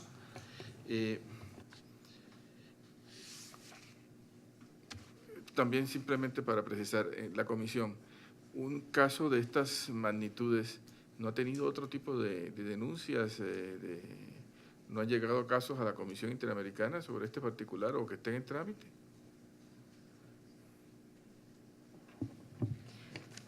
Sí, señor juez Sierra Porto, en la etapa de fondo no contamos con casos relacionados con esta problemática respecto de Guatemala. Podría hacer la verificación respecto de casos en etapa de admisibilidad y poder responder por escrito sobre ese punto. Lo que sí es que la problemática ya sí había sido señalada por la Comisión en el informe de país del año 2001 respecto de Guatemala, pero el dato concreto de casos en etapas anteriores se lo puedo verificar y aportar por escrito. Vale, gracias. Y para los representantes de las víctimas, una inquietud puntual, referencia al trámite que hacen los particulares, porque hasta donde tengo de funciones públicas en un particular, pero operaban como funcionario público, como tal, ¿no?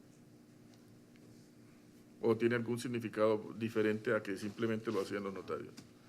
No, en realidad estamos retomando lo que ha dicho la CICIG al respecto, en el sentido de que el proceso de adopciones pasó de ser responsabilidad de los jueces a ser responsabilidad de los notarios, que a quienes sí se les delegó una función pública, pero por las características del trámite se convirtió en una especie de asunto privado.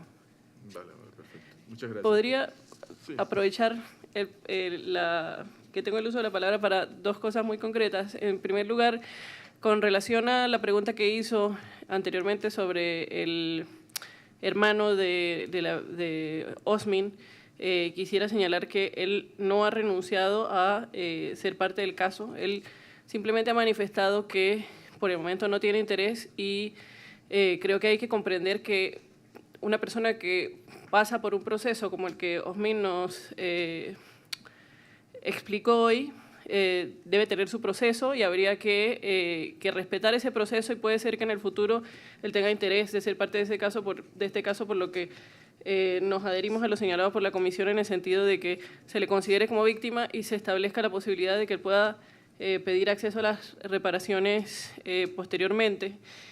Y con relación a la pregunta del juez Pazmiño sobre comentarios que hayan hecho organismos de Naciones Unidas con relación a la adopción de la ley de adopciones, la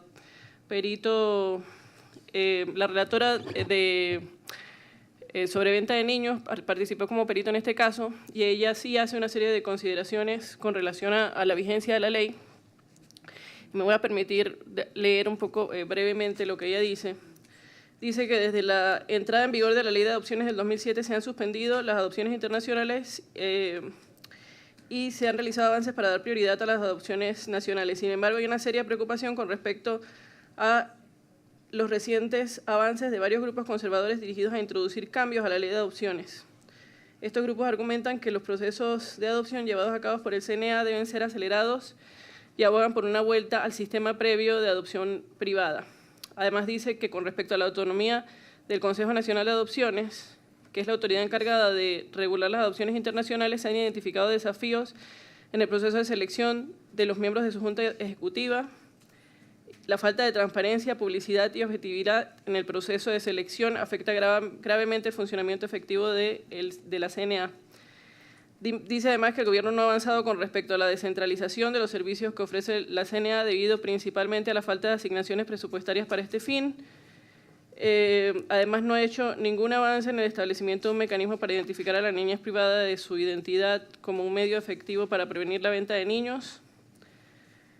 Y además se observa que Guatemala carece de un organismo central a cargo de asegurar la implementación eficaz del Sistema Nacional de Protección de la Niñez.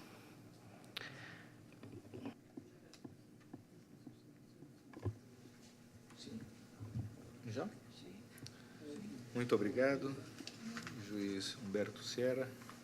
Juiz Eduardo Vilgrossi. Deseja fazer uso? Por favor.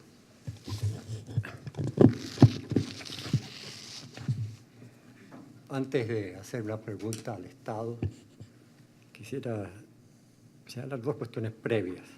En primer lugar, que me alegra, veo uno que hay avances en Guatemala en esta materia, y eso es bueno. Es bueno también que haya un reconocimiento. Es bueno.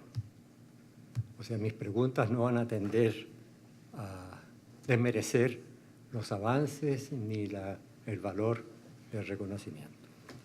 Apuntan a otra cosa, que también debo hacer una declaración previa. Siempre los litigantes dicen, de buena fe, por cierto, que la Corte tiene la oportunidad de como que si anduviéramos buscando oportunidades nosotros para decir cosas. No, la Corte no tiene oportunidades. La Corte solo tiene que cumplir su función de impartir justicia. Impartir justicia parte de los casos concretos, no teóricos. Y aquí va lo que estoy diciendo. Porque el Estado reconoce, pero el reconocimiento tiene efectos jurídicos. Y esos efectos jurídicos son las reparaciones. Y yo tengo aquí una pequeña duda. Leo lo de las reparaciones y no encuentro cuáles son. Como titular de derecho menor de edad. Y la verdad es que una cosa es ser parte en el proceso y otra cosa ser víctima del proceso. Entonces yo tengo ahí, quisiera que después aclarar. Luego señala imposible restituir los vínculos familiares y afectivos. ¿Cierto? ¿Por qué lo dice? Pues porque ya ha pasado mucho tiempo y las víctimas son mayores. Y yo creo que lo que se está diciendo es que el Estado tiene muchas maneras de ayudar a este vínculo, al restablecimiento de este vínculo, y no lo ha hecho, al parecer. Dice también que, en cambio, el nombre, pues que vaya la persona y haga los trámites pertinentes ante el Registro Nacional de las Personas. ¿Y si le dicen que no? que no existen mecanismos para anular los procedimientos para dejar sin efecto las resoluciones de declaración de abandono y adopción, porque fueron apegados a derecho. Y resulta que aquí estamos diciendo ustedes, al reconocer, que no fueron apegados a derecho. Parece, tengo una duda. ¿Fueron apegados a derecho? Si fueron apegados a derecho, ¿por qué están reconociendo responsabilidad? Porque no se conforman al derecho internacional, a lo mejor, que es lo que nos interesa. Luego también dice que no es posible revertirla porque ya es mayor de edad. Y yo creo que si el hecho se produjo cuando eran menores de edad, obviamente los efectos también van a los de mayor de edad, cuando es mayor de edad o no. Preguntas. Se comprometen a realizar gestiones necesarias para concretar que aprendan el idioma. No se comprometen a dar la cosa, sino a realizar gestiones. Me gustaría que se precisara. Se precisa también que no hay se dice también que no hay causa entre los daños posibles cometidos y las reparaciones solicitadas en relación a la cuestión médica. Y más aún, respecto al acto público y sobre todo a la elaboración del documental audiovisual, se hará conforme a las posibilidades de las instituciones públicas de comunicación social y las posibilidades económicas del Estado. Dejan condicionado, en consecuencia, la posibilidad de reparación, lo que estoy diciendo. Porque el Estado reconoce, pero el reconocimiento tiene efectos jurídicos. Y esos efectos jurídicos son las reparaciones. Y yo tengo aquí una pequeña duda. Leo lo de las reparaciones y no encuentro cuáles son. Como titular de derecho menor de edad. Y la verdad es que una cosa es ser parte en el proceso y otra cosa ser víctima del proceso. Entonces yo tengo ahí, quisiera que después aclarar. Luego señala imposible restituir los vínculos familiares y afectivos. ¿Cierto? ¿Por qué lo dice? Pues porque ya ha pasado mucho tiempo y las víctimas son mayores. Y yo creo que lo que se está diciendo es que el Estado tiene muchas maneras de ayudar a este vínculo, al restablecimiento de este vínculo, y no lo ha hecho, al parecer. Dice también que en cambio el nombre, pues que vaya la persona y haga los trámites pertinentes ante el Registro Nacional de las Personas. ¿Y si le dicen que no? Que no existen mecanismos para anular los procedimientos para dejar sin efecto las resoluciones de declaración de abandono y adopción, porque fueron apegados a derecho. Y resulta que aquí estamos diciendo ustedes, al reconocer, que no fueron apegados a derecho. Parece, tengo una duda. ¿Fueron apegados a derecho? Si fueron apegados a derecho, ¿por qué están reconociendo responsabilidad? Porque no se conforman al derecho internacional, a lo mejor, que es lo que nos interesa. Luego también dice que no es posible revertirla porque ya es mayor de edad. Y yo creo que si el hecho se produjo cuando eran menores de edad, obviamente los efectos también van a los de mayor de edad, cuando es mayor de edad o no. Preguntas. Se comprometen a realizar gestiones necesarias para concretar que aprendan el idioma. No se comprometen a dar la cosa, sino a realizar gestiones. Me gustaría que se precisara. Se precisa también que no hay se dice también que no hay causa entre los daños posibles cometidos y las reparaciones solicitadas en relación a la cuestión médica.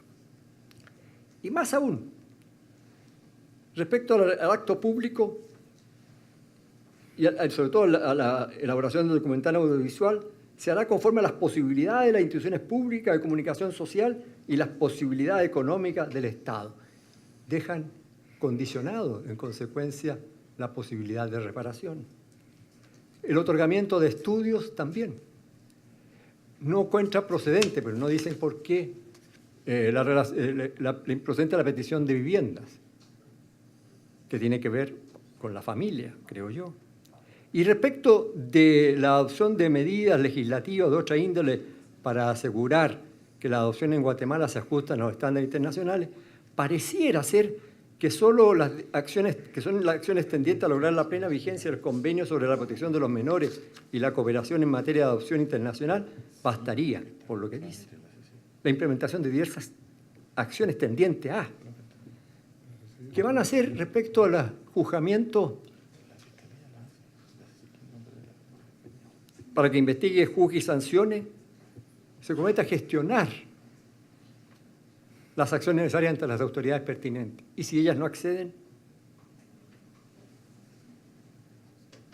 también dice que no pueden reformar el Código Penal para transformar este delito de lesa humanidad. Y por último, se comprometen a iniciar gestiones para que se incluya en la agenda política internacional la posibilidad de ratificar la Convención Interamericana sobre el Tráfico Internacional. No es que van a incluir en la agenda política internacional, eso no depende de nadie más, sino a realizar gestiones. Y si esas gestiones es rechazada por la autoridad. O sea, fíjese, leyendo y releyendo, yo quisiera que me precisaran qué efectos tiene el reconocimiento, según ustedes. Efectos jurídicos concretos. Perdonen que sea tan incisivo, pero tenemos que saber exactamente el alcance de este reconocimiento, que no es una cuestión teórica. Y permítame volver a mí me interesa mucho porque se trata, como digo, y se imparte justicia a través de caso a caso, y caso a caso se va sentando la jurisprudencia. Y en este caso se trata de niños, que fueron niños, que son un sujeto de la sociedad privilegiados en este sentido, porque hay que darle la máxima protección. Lo que hagamos aquí no es porque nos pida la comisión o las presuntas víctimas, es porque la realidad de América y en su país va a tener un impacto tremendo lo que digamos aquí, respecto de un caso. Gracias. Perdonen que haya hecho esta disertación, pero estoy realmente problemado con las medidas de reparación. Gracias, señor presidente. Señor juez, hay cosas que yo prometo que en el escrito final, creo que no se dijo acá. Tu Bosmin, es decir, está detenida ya y está siendo juzgada. Y nosotros esperamos, es decir, poder involucrar este caso en ese juzgamiento. Y eso es parte, es decir, de lo que tiene que ser con reparaciones, es decir, la justicia, como usted dijo. Entonces, yo digo, eso fue algo de lo que no se dijo acá. Es decir, la señora está, es decir, siendo juzgada, es decir, en un acto, digamos, contra la impunidad que existía. Y entonces, esa es una de las cosas. Y yo, la señora Susana Luarca. Entonces, en este momento, yo lo que prometo es puntualizar en el escrito final este tipo de dudas que a usted le quedaron, señor juez. Muy amable. Gracias, señor presidente. Muito obrigado, juiz Eduardo de Grossi. Pergunta ao juiz Eduardo Ferrer Magrego, por favor, con palabra. Muchas gracias, señor presidente. Un poco sobre lo mismo. Y aquí se ha hablado de un contexto, ¿no?, de 30 años de impunidad. Se mencionaba aquí qué es lo que tiene que valorar la Corte, este contexto. Y aquí se nos ha dicho ahora, ¿no? Y a la luz de esta responsabilidad de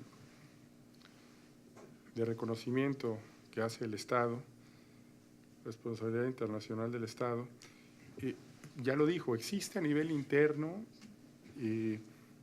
investigaciones penales o administrativas sobre irregularidades en los procesos de declaratoria de abandono, institucionalización y adopción que satisfagan los derechos de las víctimas. Nos acaba de decir sobre una persona, ¿no? Pero dentro de este contexto que ha salido y aflorado en esta audiencia, nos podría, no ahora, pero sí tal vez en los alegatos finales escritos, si nos pudieran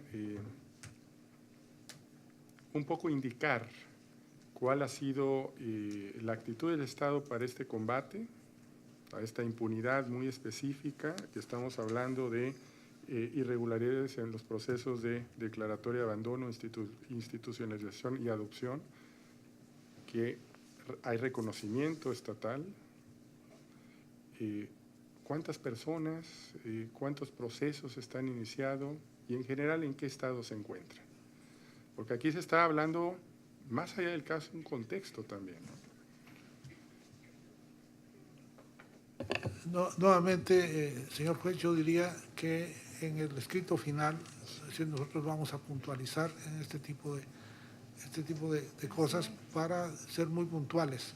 Cuando nosotros decimos en el tema del video, es decir, no es que nos estemos oponiendo, digamos, ustedes han hecho sentencias y nos han planteado videos, digamos, y hemos hecho con las 2 R's, ahorita mismo, digamos, el diario militar, es decir, ellos querían un video, es decir, que costaba más o menos $500,000 de quetzales, cuando las 2 R's nos había costado 20,000, por así decirlo. Entonces, ese tipo de negociaciones es cuando nosotros pusimos en las posibilidades del Estado.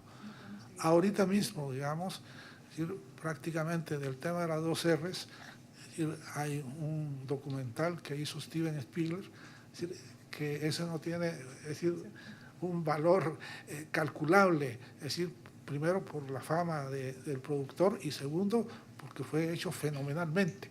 Y ahí lo que se mira es el compromiso, digamos, de la Fiscalía para encontrar a Oscar, que es uno de los sobrevivientes de las 2 R's. Bueno, sí, más allá de cuestión de Hollywood, y aquí estamos hablando de posibles reparaciones a víctimas y a sus efectos, y la pregunta es muy concreta, ¿sí nos pueden facilitar, digamos, en los alegatos finales escritos, como aquí también se está alegando y hay un reconocimiento de responsabilidad respecto al artículo 2, que tiene que ver con la obligación de adecuación normativa, más allá, digamos, de un caso en particular y a la luz de un contexto que nos han estado planteando en esta audiencia, sí, ¿cuál es la situación de la investigación en general?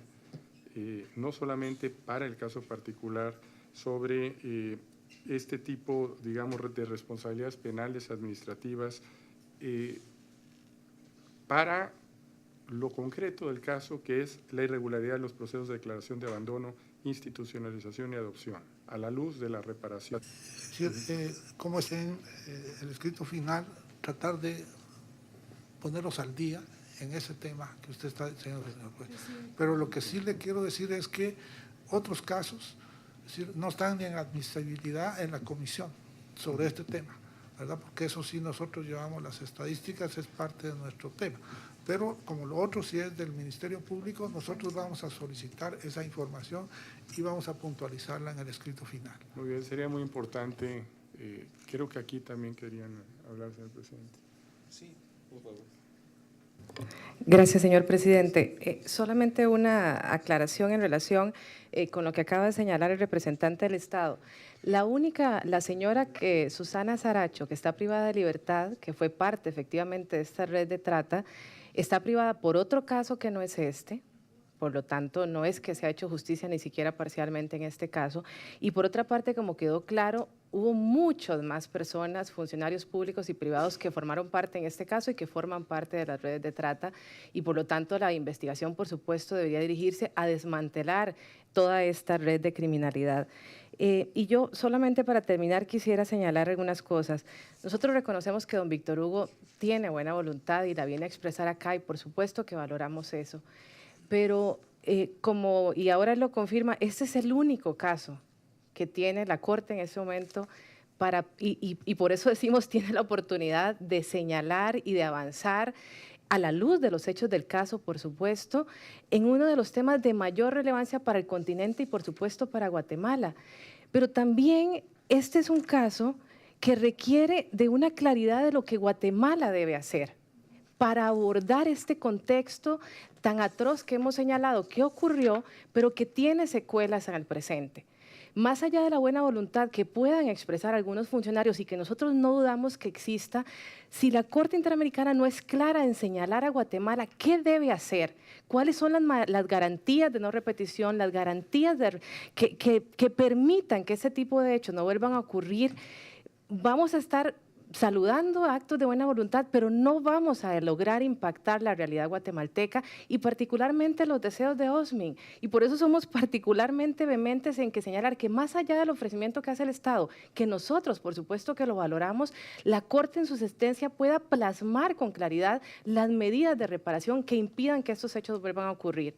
Don Gustavo se sentó aquí y dijo, yo voy a luchar y he estado luchando por mis hijos y por otros que no están acá. Y Osmin dijo acá, yo siento que mi destino es estar acá.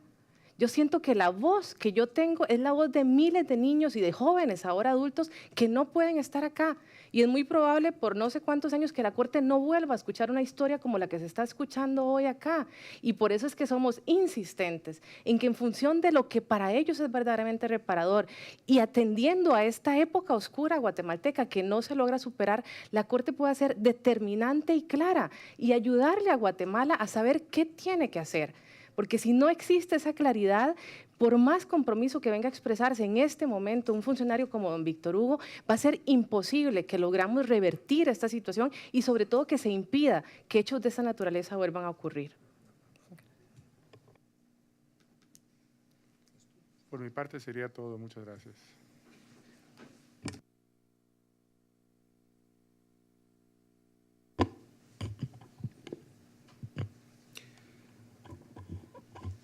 Aqui nós temos uma questão.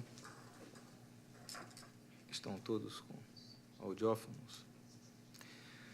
Aqui temos uma questão importante a ser decidida e a Corte necessitará, para melhor decidir, a par do reconhecimento parcial que veremos os efeitos feito pelo Estado, mas ressai de todo o debate que ainda há uma grande impunidade, não é? E isso temos que enfrentar. Em uma das perguntas feitas pelos juízes, foi referido a circunstância de haver aí crime continuado. Ficamos na dúvida se, de fato, estão sendo perseguidos os crimes de momentos passados, ou se está considerando prescritos esses crimes. Algo se falou também na argumentação sobre a impossibilidade de reforma do Código Penal para fins de considerar crime de lesa à humanidade. Mas pode ser que, evidentemente, de se perseguirem também aqueles crimes do passado. Desta forma, será muito útil à Corte se vier um relatório circunstanciado diretamente da Fiscal General de la República ou Fiscal General de la Nación. Isso vai ser muito importante ver em quantas anda as investigações e por que e quais os entraves eventuais estão ocorrendo neste momento. E também seria ilustrativo vir também um relatório da Procuradoria de Direitos Humanos, que certamente terá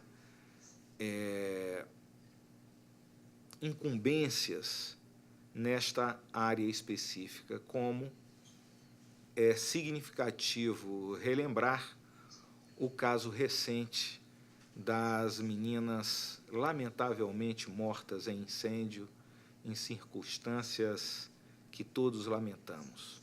Logo depois,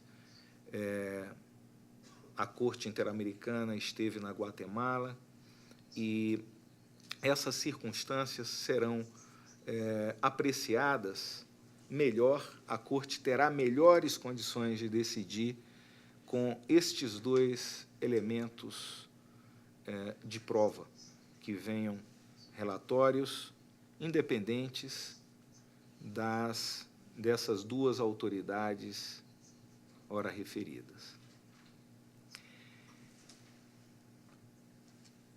A Corte já não tem mais perguntas, caminhamos para o final. Pergunto se alguma consideração final da Comissão Interamericana, do Estado e dos representantes, dos e das representantes das vítimas.